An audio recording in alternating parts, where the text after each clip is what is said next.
on Unsolved Mysteries. It rained down from the heavens like a plague. Tiny, toxic blobs of goo that brought an outbreak of flu-like illnesses to Oakville, Washington, and left behind a perplexing mystery that may never be solved. 20 years ago, a young doctor ventured into the Chinese wilderness seeking knowledge about the ancient and mysterious art of qigong.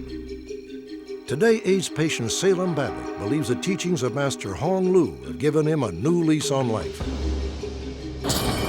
He's known as a ruthless operator with a hair-trigger temper. He's a reputed godfather of New England's Irish Mafia, and now he's a fugitive. Have you seen James Whitey Bulger? In California, a house is torched to cover up the murder of a young woman and the abduction of her infant son. Now the boy's father, rap music artist Lathan Young Lay Williams, needs your help to solve this disturbing case. Join me for this intriguing edition of Unsolved Mysteries.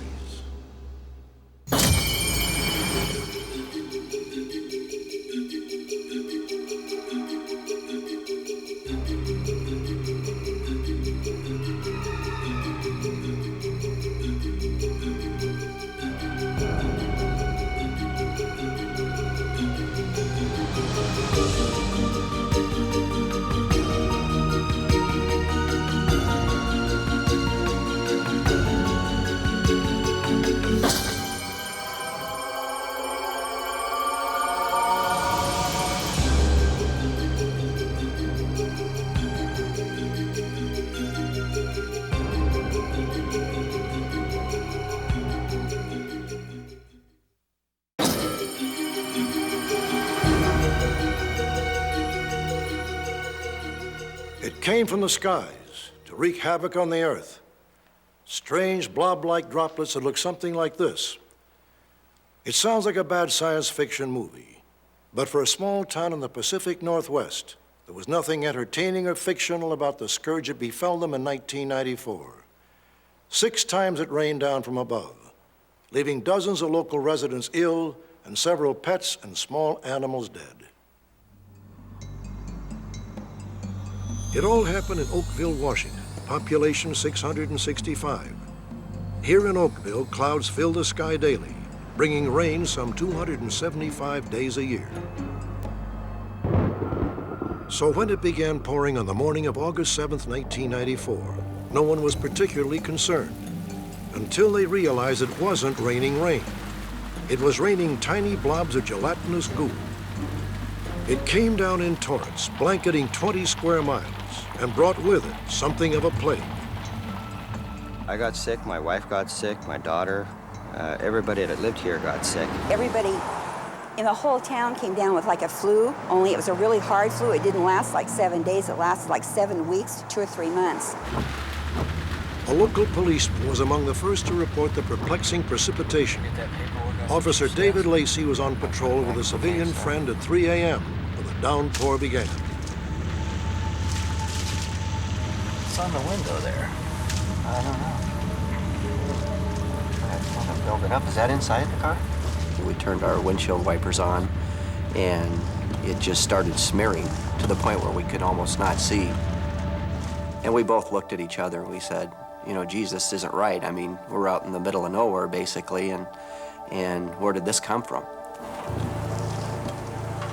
Officer Lacey pulled into a gas station to de-goo his windshield.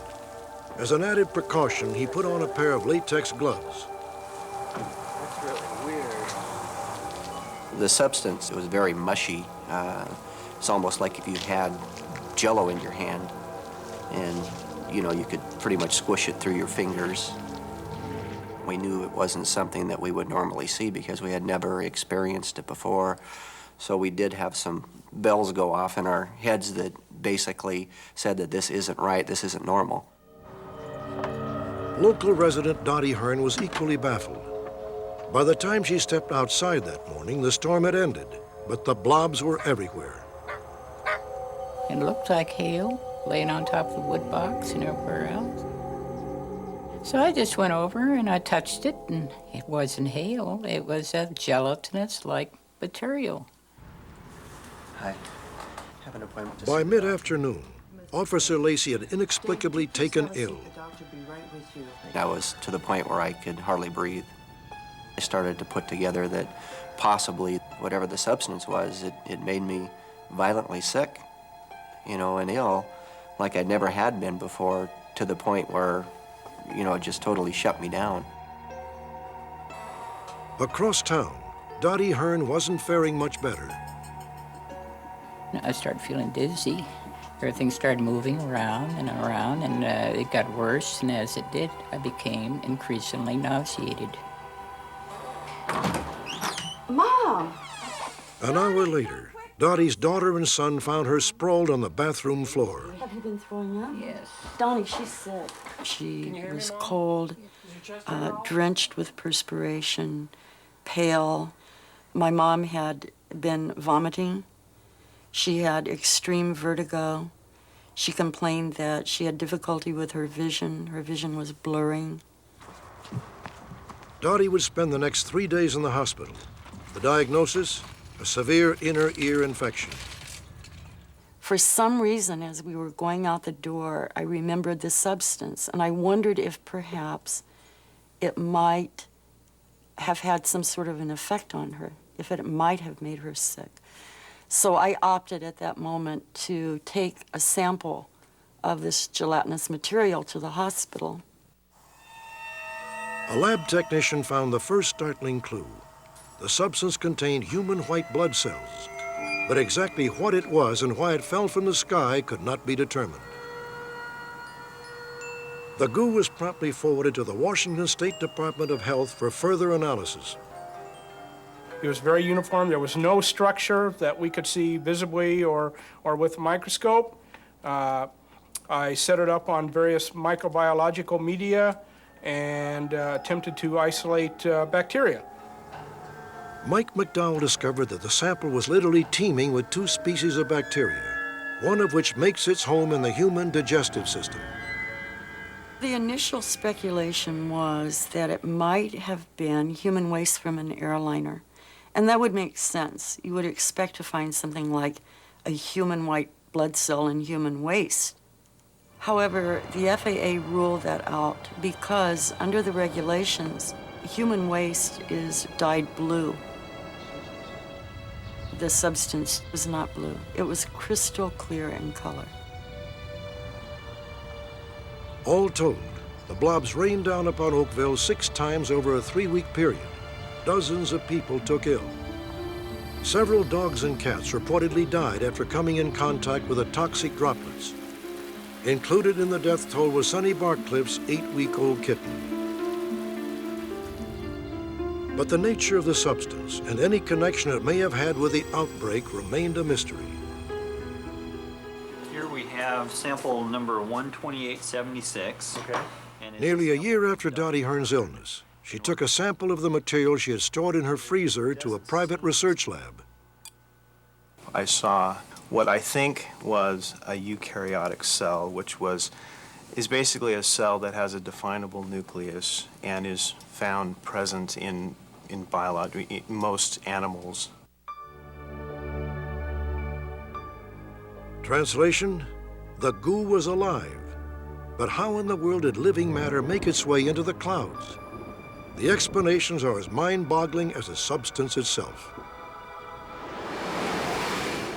Perhaps inevitably, the finger of suspicion was soon pointed directly at the military.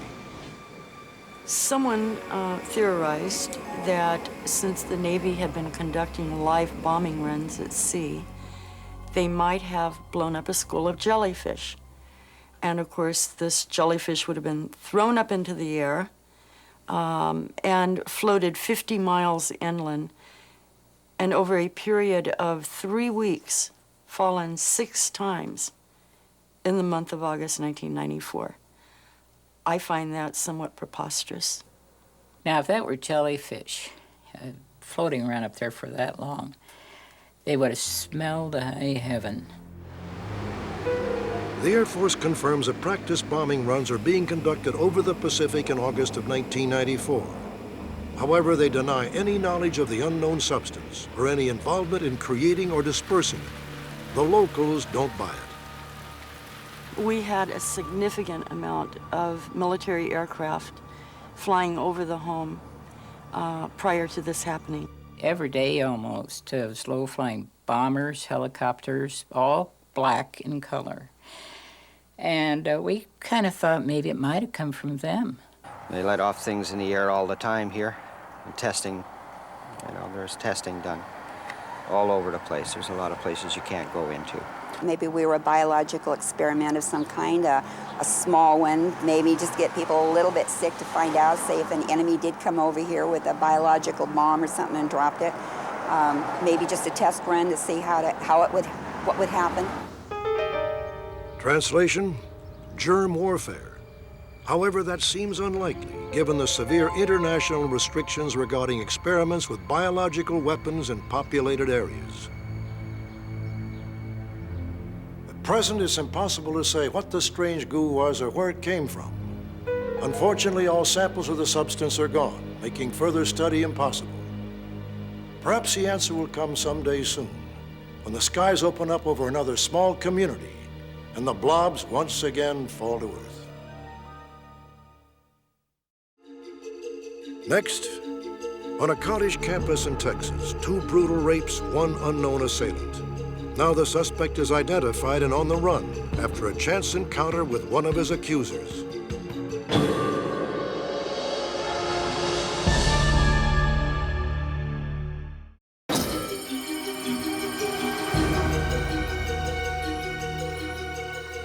Perhaps the most shocking of all crime statistics is that 1 out of every 3 women in the United States will be sexually assaulted during her lifetime. 1 of 3. Occasionally, even the safety of a college campus can be violated by a sexual predator, as it was at Texas A&M University in January of 1995. The rapist hid his intentions behind a show of normalcy. He was just a jogger. He looked like any other student.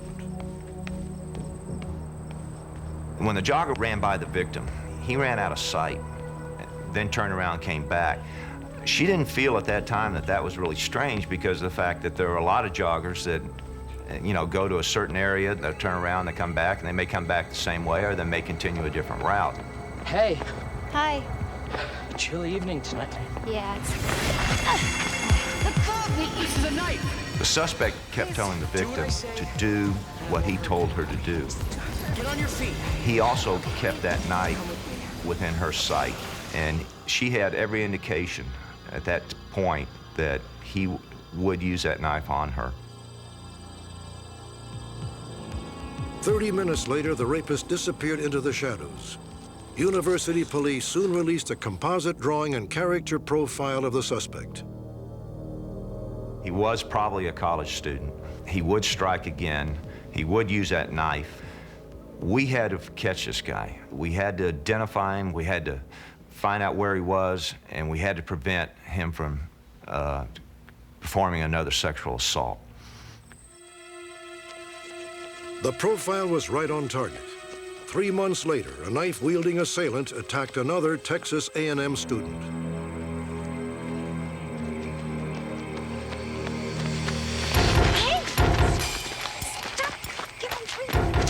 She was very frustrated that she couldn't overpower him, but from nowhere, she said, a knife appeared and was placed against her throat. He threatened her. He told her that if she screamed, he was going to kill her, and therefore she complied with his instructions. He then took her to a nearby field. There was about 5-foot tall grass, and he had already matted down a 6-foot diameter area so that the grass was real low, which is where he then sexually assaulted her. The site was chosen, but not necessarily the victim. He just waited for the right one to come by and then took her to the location that he had already prepared. This composite is based on the second victim's description. When compared with the first drawing, it bolstered investigators' fears that a serial rapist was stalking the campus.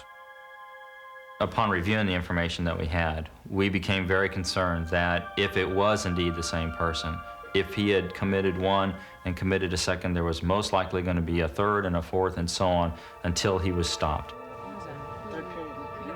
Authorities wallpapered the campus community with posters. However, the sketches could only deal in generalities. The suspect had straight hair, not curly. He was young, not old. White, not black. A lot of people end up saying, yep, looks like just any regular person. Even the second victim that I had interviewed in depth, she made the comment too, just looked like a clean-cut student.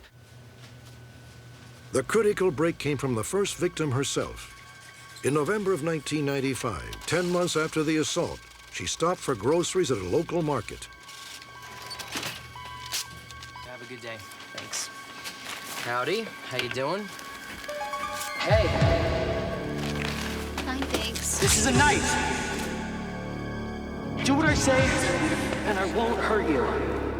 We're gonna go for a little walk. Okay? Okay.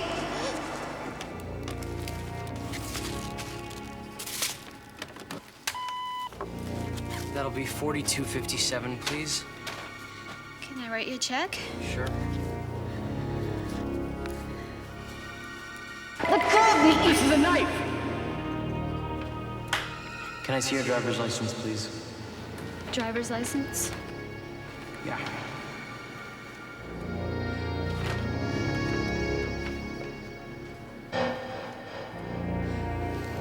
Thank you. The young woman was convinced. She was face to face with the man who raped her. Excuse me? Hey! You forgot something. Police would soon learn that the clerk was named Don Richard Davis, Jr. He was scheduled to graduate in 3 weeks from Texas A&M. Detective Villarreal, this is Detective Lindholm with the Texas A&M University Police Department. Hi. We're investigating the 2 rapes that took place on the campus last year. Your name came to us as a look-alike. Yeah. Now, this is just routine, and we've already interviewed more than 70 people, but I'd like to get your picture for a photo lineup. Sure. His demeanor, his posture, even his physical countenance was very timid, very sheepish.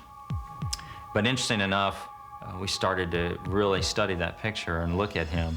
When you started to really look in those eyes, they didn't match the sheepish behavior that we had seen.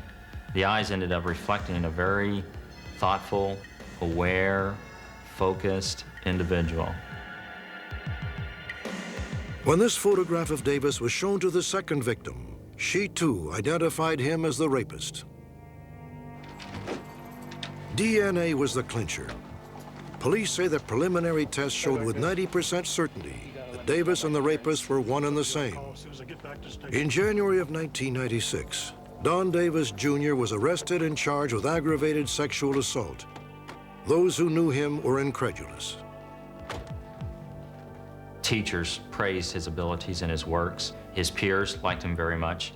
He had lady friends, both within the university and outside the university environment. Some described him as a very handsome young man with good manners. There's a lot of people that think very highly of him and can't even perceive of him ever committing these type of offenses. When I heard these charges, I was in disbelief. I thought, there's got to be some mistake. Don's not that type of person. There's nothing aggressive about his personality. And I thought it was a case, I still think it is a case of mistaken identity. However, investigators say that the final DNA test results have left little margin for such an error. The evidence was pretty overwhelming and conclusive that out of all the white males in the world, he was a 1 in 5 million on one incident and a 1 in 5 billion in the other. Don Davis Jr. was released on bail of $150,000. The court ordered him to stay with his parents and observe a 10 p.m. curfew. On August 20th, 1996, 6 days before the start of his trial, Davis did not come home.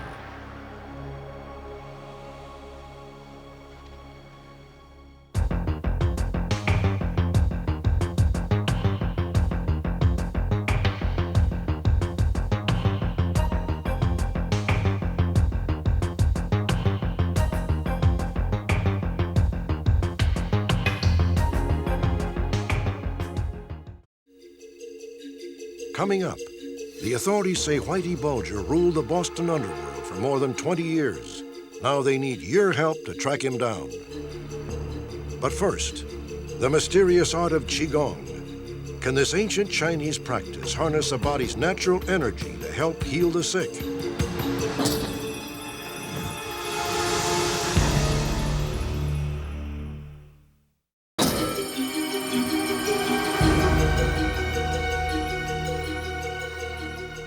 Chinese, energy is a force vital to all life. They believe it flows through our bodies like blood through our veins. The Chinese also believe there are a rare few who can control that energy.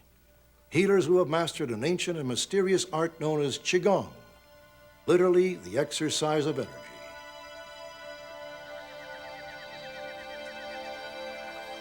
Canton Province, southern China, 20 years ago. Yeah. Hong Lu, a young doctor from Shanghai, climbed to a cave hidden high in the mountains. Lu had grown up in a family of physicians schooled in traditional Western medicine, but he suspected there was more to healing than science. The isolated cave was the home of a Qigong master named Quan, a man who reputedly could diagnose illness with a single glance and perform cures without even touching the patient.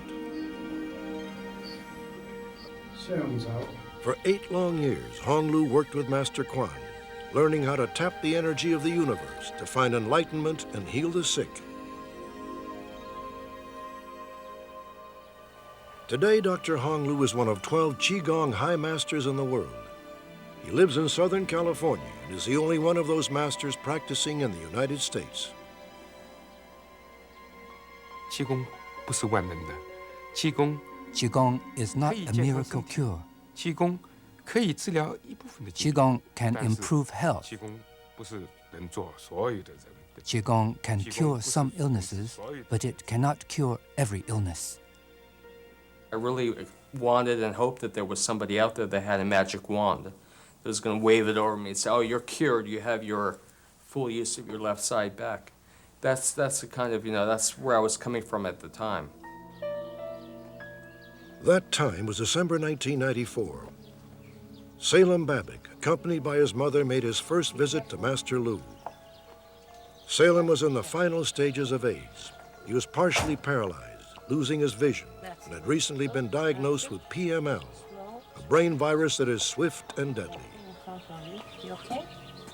I remember asking my physician maybe a month or so after I was diagnosed, do you have any other PML patients? He says, yes. And I said, how are they? They said, they're all dead. Master Lu claims he can simply look at his patients and see where the qi energy flow is blocked. Then he uses his own qi to help clear the path. The session had barely begun when Master Lu's apprentice removed Salem's leg brace. Next, Master Lu told Salem to rise. Stand up.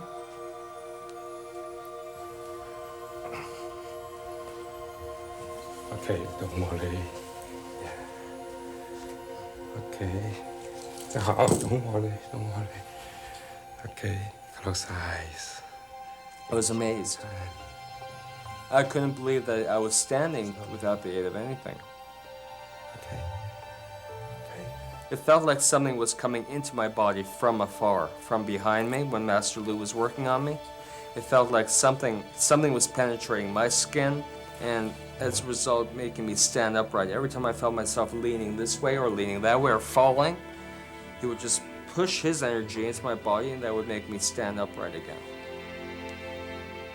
It was like shadow boxing in a way. My son would start going to one side. He would bring the energy from his body toward my son without touching my son, and he would straighten out. He would start going to the other side. He would go from the other side. It was a most incredible thing to watch.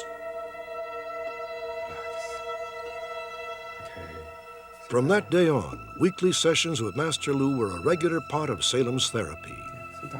Okay. 好处是呢，他 The good part is that he is also using Western medicine.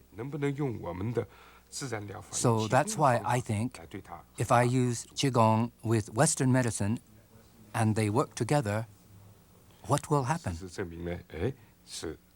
The effect has been positive. You want to have a backgammon tournament tonight? Why not?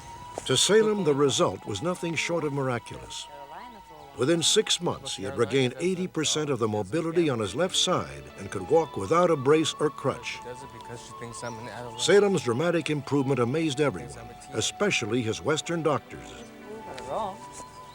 I was quite surprised to see Salem recover in the way that he did.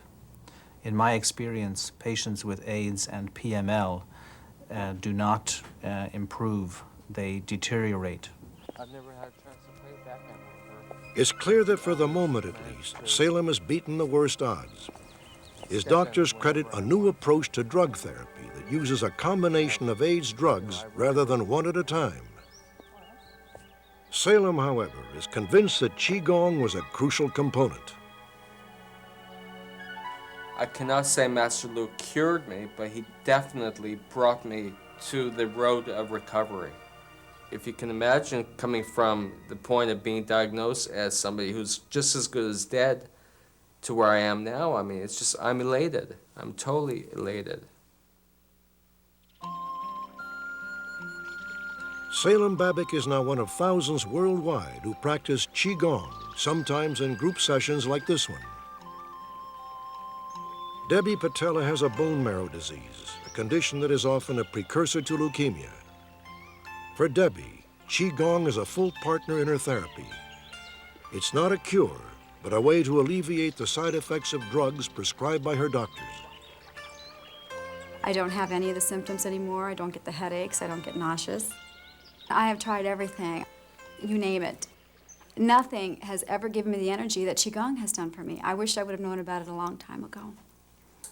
I feel like I'm me again. How it works, I don't know. I don't know. But I honestly feel it worked for me, and it can work for others. In 1993, Randy Hebert says he was diagnosed with an aggressive form of prostate cancer. 3 doctors told him he should have surgery. Instead, he tried Qigong. Skeptically, with one eye kind of open and the other one kind of closed, I started to go to him. Master Lu put Randy on a macrobiotic diet, taught him exercises to do at home, and gave him treatments 3 times a week. I know that other people that he has worked on, they've gotten into trance-like states. I never did, but I did feel something going through me, something, almost like heat. After working with Randy for 3 months, Master Lu made an astounding pronouncement. He said to me, the cancer is gone. And I still get goosebumps to this day that I said, what did you say? And he says, the cancer's gone. Randy scheduled another biopsy immediately. How you doing today? The results appear to confirm Master Lu's diagnosis. Good news for you. You do? Yes. Your biopsy results are negative. There's no sign of cancer. That's great. Over the next year and a half, Randy had 3 more biopsies. All were negative. Nevertheless, it will take more than one case to convince the medical community that Qigong is an effective treatment. We'll do a biopsy every 6 months. Despite 4,000 years of history, I think that Qigong and other forms of alternative therapies really need to be held up to the same light and burden of proof, burden of evidence that traditional medicine is held up to. Modern medicine solves many problems, but it has some areas that need improvement, more research and development. Qigong, generally speaking, is a good supplement. That's why I recommend Western medicine combined with our method. This is more guaranteed for the patient. Officially, the American Medical Association has no opinion on Qigong as a legitimate healing technique.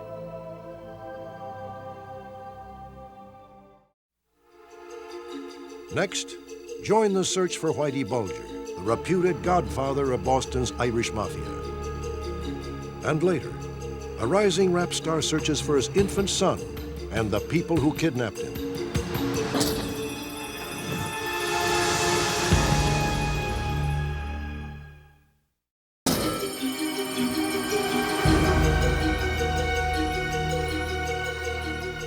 Next January, 6 men are scheduled to go on trial for extortion and racketeering here in Boston, Massachusetts. The star witnesses will be several of their alleged victims, but authorities have every reason to fear for the safety of those witnesses. If the trial were to start today, one of the defendants would be conspicuously absent. He is perhaps New England's most notorious fugitive, Whitey Bulger, the reputed godfather of the Irish Mafia. James J. Whitey Bulger has been described as a throwback to the gangsters of the 1930s. Quick-witted, hot-tempered, ruthless.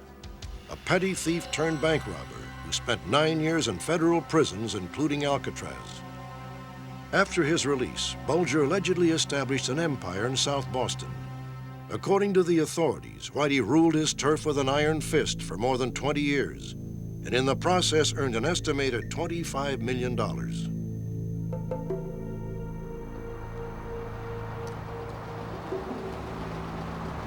In his heyday, Whitey Bulger operated out of the back of a liquor store on the edge of South Boston.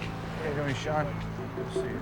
Late one night in 1989, he allegedly arrived to take care of some unfinished business. Relax, Timmy. Reportedly, Whitey's associate, Stephen the Rifleman Flemmy, was waiting inside.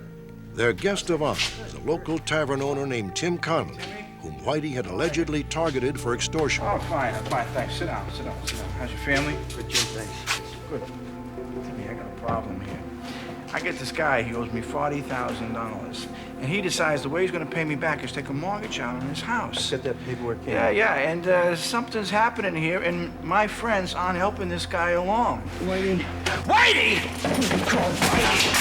I want some respect from you, jerk! I respect you, Greg. Oh, I'll show you some respect. This is respect. This is respect. That's respect. That's respect. That's respect. I'm gonna let you buy your life for $50,000. $50,000 by the end of the week. I can't get it all, Jimmy. Oh, yeah, well, it's good you're coming on a good day, huh? Because I'm gonna let you give me 25 in 2 days.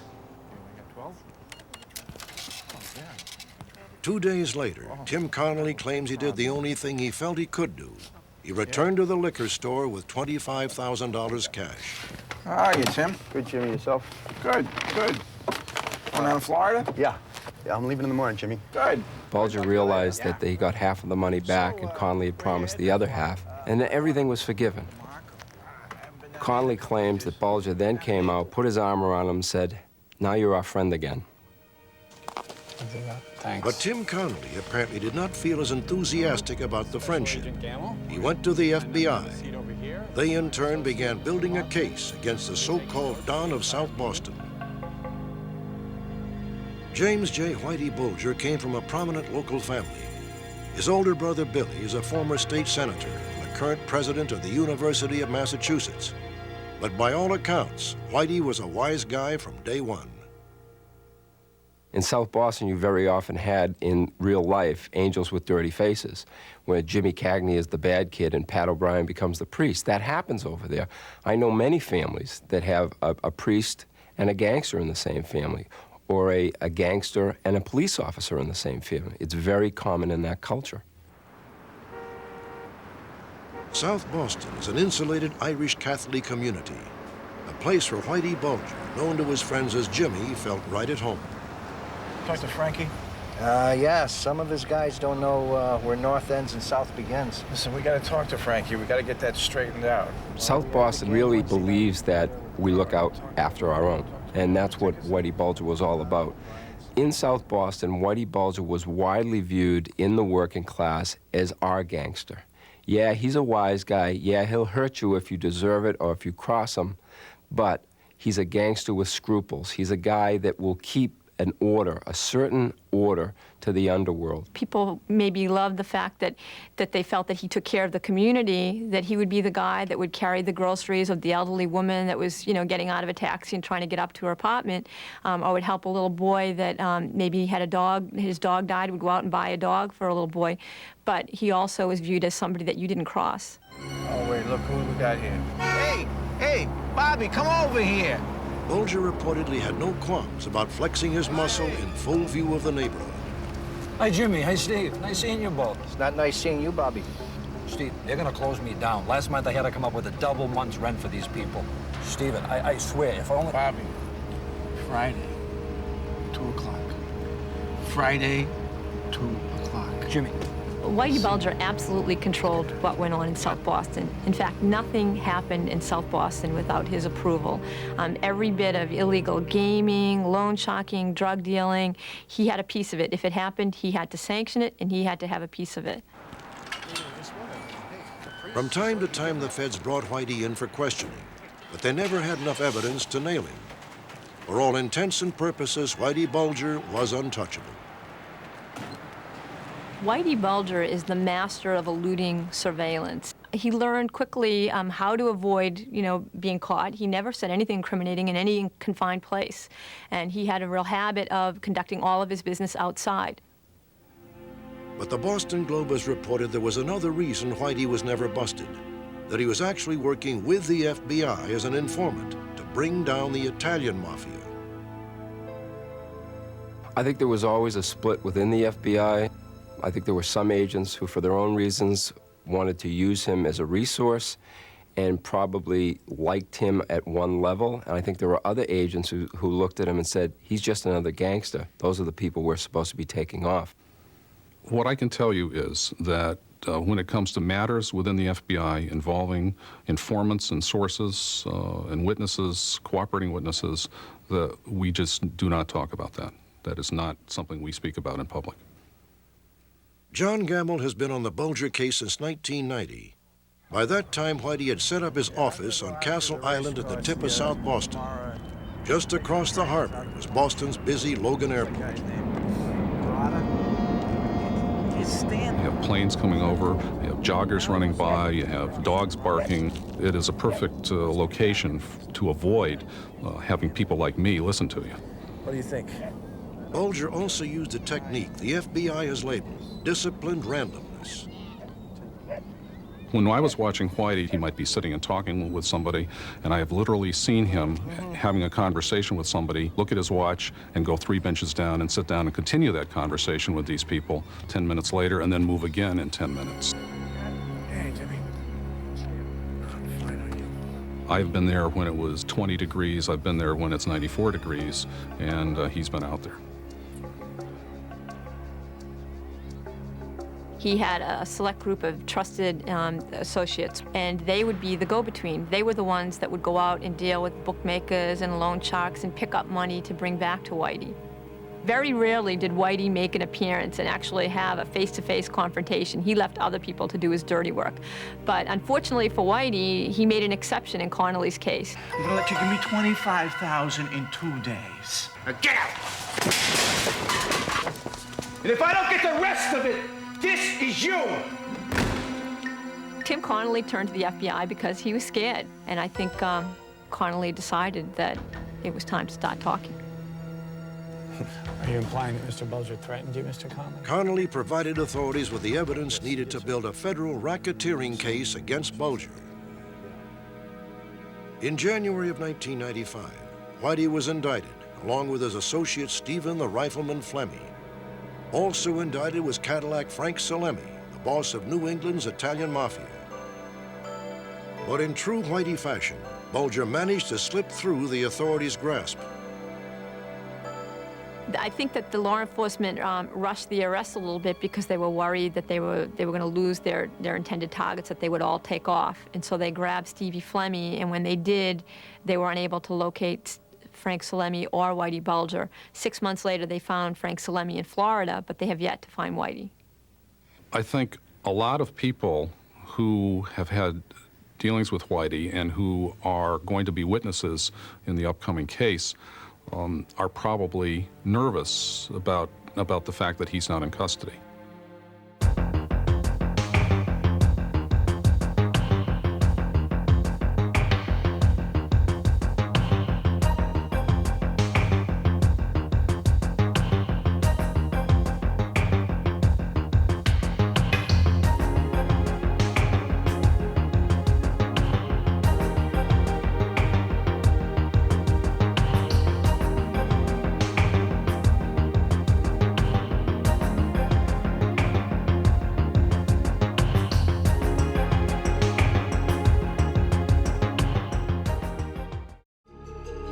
Next, a house set afire, a young woman murdered, the 4-week-old son of a rap musician abducted.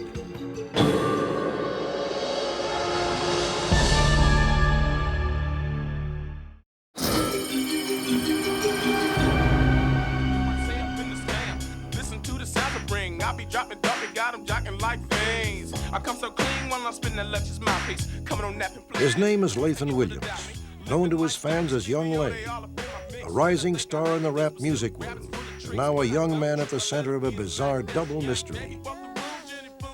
A tragedy that has torn from him the two most important people in his life.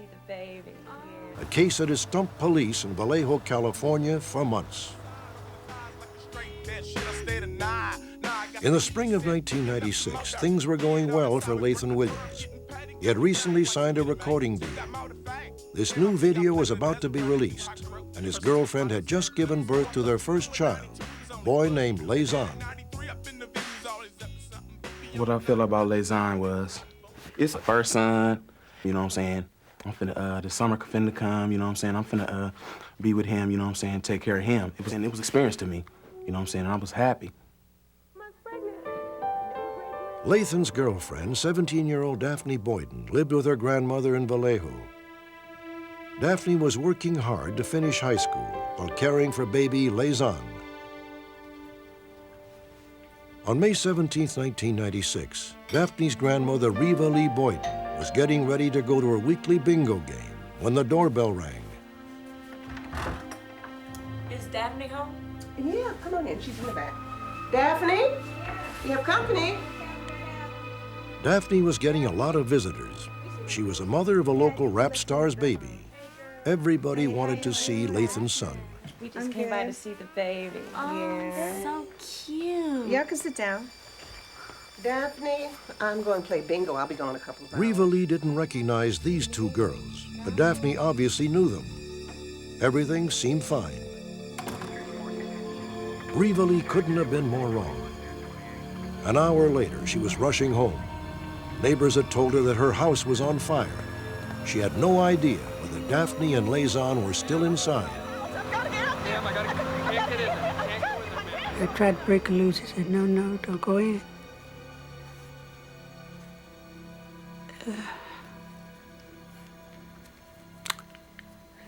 So he said,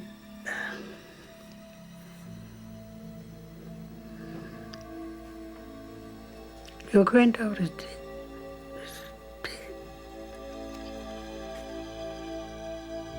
Daphne was dead. The news grew worse. None of it had been an accident. Daphne had been murdered, the house torched to cover up the crime. And there was more. Baby Le-Zahn was missing, apparently kidnapped. For Le-Zahn Williams, the shock was devastating. He couldn't believe they were both gone. I was saying please to myself, please, Daphne, come walking around this corner, you know what I'm saying, with this baby. You know what I'm saying?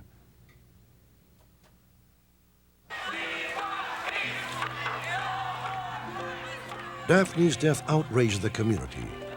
Hundreds turned out for a march memorializing Daphne and urging Le-Zahn's safe return. The question on everyone's mind was why. I did hear that some girls were threatening her. And I didn't understand that, you know, but they said it was behind my son. I don't know for sure or not what the situation is, but it seems to me as apparently somebody wanted a baby and they wanted to do away with her, and why, I don't know. Daphne herself was a 17-year-old girl that attended school, did well, seemed to be well-liked. The problem was that she did have this baby that was fathered by a up-and-coming rapper in the area. He was signed to a contract and was actually doing quite well, and we initially felt that possibly there were some jealousies that had been aroused in competing females for Le-Zahn's affections. Is Daphne home? Yeah, come on in. She's in the back. The obvious suspects were the two girls who had visited Daphne the evening of her murder. Daphne? They were first seen just before they arrived at the house by a neighbor who wishes to remain anonymous. I saw two girls on the same side of the sidewalk. One of the girls, she had like a black tote bag. She unzipped the bag and pulled out something which appeared to me to be a rope. You got the light? Yes, come on, I got everything going. All right. When they were walking past by me, you know how you watch scary movies and you get scared? That's the kind of feeling I had inside me when I looked at their eyes. Another witness allegedly noticed the girls leaving the Boyden house just before the fire broke out. One girl may have been concealing something in her jacket. A few blocks down the street, the two girls were spotted again. Yeah, come here, I want to talk to you for a minute. These witnesses, too, believe one of the girls may have been concealing something. If the girls did indeed murder Daphne and kidnap baby Le-Zahn, was it for love of Le-Zahn? Or could there have been another motive? 10 months earlier, Le-Zahn himself had been a target, a victim of an attempted holdup. Break yourself! What's up, homie? You know what time it is? I thought we was cool! Give us the damn loot or I'm busting! Come on, come on! Anybody moves, everybody dies! One bullet hit Le-Zahn, piercing his brain. When he recovered, he testified against the shooter. It's only natural to assume that there could be some possible connection there, that it may be some type of retaliation. We don't want to overinflate that possibility. But again, it's unsolved, so we're trying not to close any doors on it. Okay, I don't think, you know what I'm saying? However, Le-Zahn Williams is convinced the two attacks are not connected. You know what I'm saying? Had nothing to do with it, you know what I'm saying, because of the fact that they would try to get at me, you know what I'm saying? My life would have been in danger, you know what I'm saying? Not, you know what I'm saying, my baby mama's life, you know what I'm saying? And my kid. Whatever the motive, police have no doubt that whoever killed Daphne also kidnapped Le-Zahn. We still feel that there's hope to recover the baby. Obviously, we feel it's still alive, and we hope with this information on a nationwide level, it can lead to some further leads that eventually will lead to an arrest.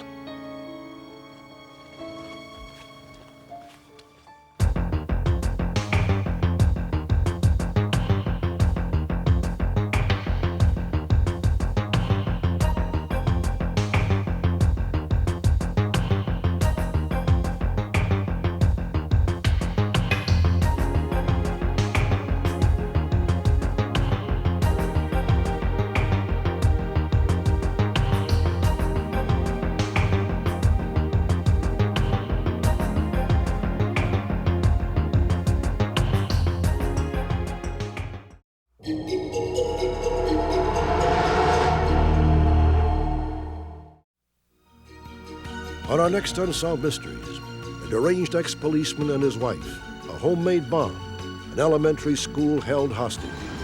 At the moment of detonation, it seemed only a miracle could save the children, and many believe that is exactly what happened.